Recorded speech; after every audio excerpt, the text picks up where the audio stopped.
Welcome to The Explainer. Today we're jumping into a really old story, but it's not just about history. It's about architecture, a major crisis, and a powerful idea about what it means for God to be present with us. So let's just dive right in with this question. So often, right, we judge a spiritual experience based on our feelings. But what if the whole foundation is built on something way more solid? Well, this story from Exodus has a pretty fascinating take on that.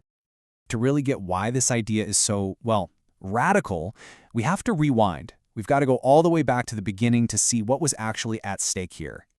So, the Bible kicks off with this picture of perfect harmony in a garden called Eden.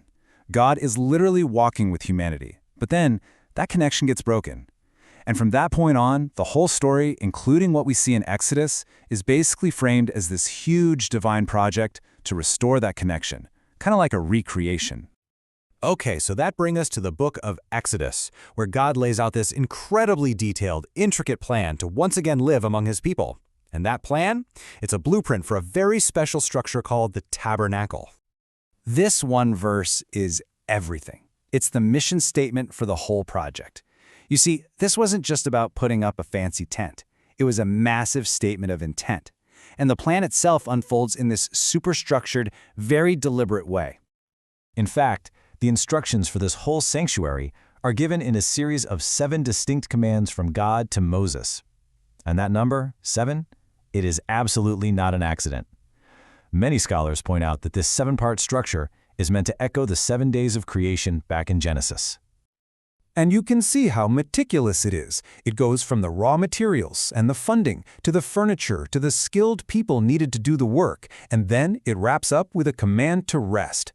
The entire blueprint for this new creation was officially complete. So what this means is that we're not just reading some ancient building manual. Nope.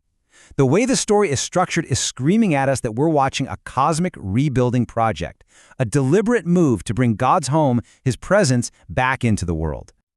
But just as the blueprint is delivered, the plans are all set, and you can feel the excitement building, the whole thing is thrown into absolute chaos by a catastrophic failure. And you can actually see this laid out in the book itself. First, you get all the commands, this beautiful blueprint for God's presence. Then, bam, a complete disaster, the golden calf incident. The people rebel, and that act breaks the very relationship the tabernacle was supposed to celebrate, leaving this huge question mark hanging over the entire project. And I'm not exaggerating here. The story makes it really clear that this was a make or break moment. If God had just scrapped the project because of what the people did, that would have been it. The story of restoration would have been over before a single peg was hammered into the ground. But it doesn't end there. After Moses steps in and the crisis is averted, the work actually begins, faithfully, piece by piece, building towards this incredible grand finale. Our source material uses this perfect analogy. Reading through all the construction details in the later chapters of Exodus, it can feel a little repetitive, but you have to stick with it. It's the patient, deliberate buildup that makes the climax so powerful. And remember that structure we talked about earlier? Well, it's back. Just like there were 7 divine commands to build it, the final assembly of the tabernacle is described in, you guessed it, 7 distinct actions. That pattern is totally intentional. Each step is carried out so precisely, and the text just keeps repeating this one key phrase over and over: it was all done as the Lord commanded. This isn't just about construction anymore. It's an act of faithful obedience. It's about restoring that broken trust. And boom, here it is, the breathtaking finale. The symphony hits its crescendo, the project is done, the crisis has been overcome, and God's tangible, visible presence, what the text calls glory, fills the space and comes back to dwell right in the middle of his people. The connection is officially restored. Okay, so what in the world does this ancient story about a tent in the desert have to do with any of us today? Well, it brings us right back to that question we started with about feeling versus trusting. The story of the tabernacle is making a huge argument here.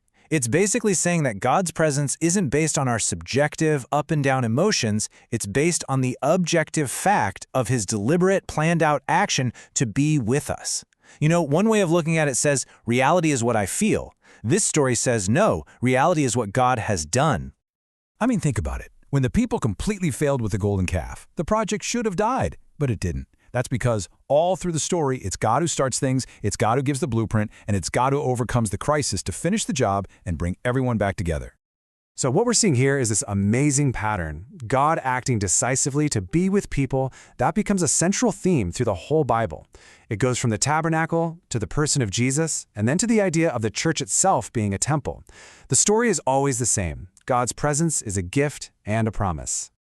So this ancient blueprint for presence really leaves us with a provocative thought, doesn't it?